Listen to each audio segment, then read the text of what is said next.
Со гордост ја споделуваме веста за завршување на експресниот пат Страцин-Крива Паланка. Овој проект беше започнат во време на СДСМ во 2018 година и над 90% беше реализиран до средината на 2024 година. Станува збор за стратешки проект, стратешка инвестиција која е многу важна за развојот на североисточниот плански регион. Да не беа блокадите на пратениците на ВМРО-ДПМНЕ, овој експресен пат можеше и многу порано да се заврши во текот на 2024 година. За жал и само за политички цели, пратениците на тогаш опозицијската ДПМНЕ го кочеа овој проект. Но како и да е, денес зборуваме за завршен патен правец и граѓаните од утре ќе може да ги почувствуваат придобивките за стратешки започнатите проекти за време на владата на СДСМ. Во рамки на проектот беше изградбата на две подделници. Делницата од Лобочица-Чатал, Страцин, со должина од 15,5 км и делницата од Крива Паланка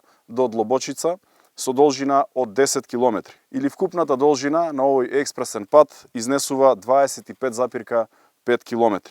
Целиот проект е вреден 94 милиони евра, финансиран преку средства од Светската банка и грантови како дел од нашиот најзначаен коридор, коридорот 8.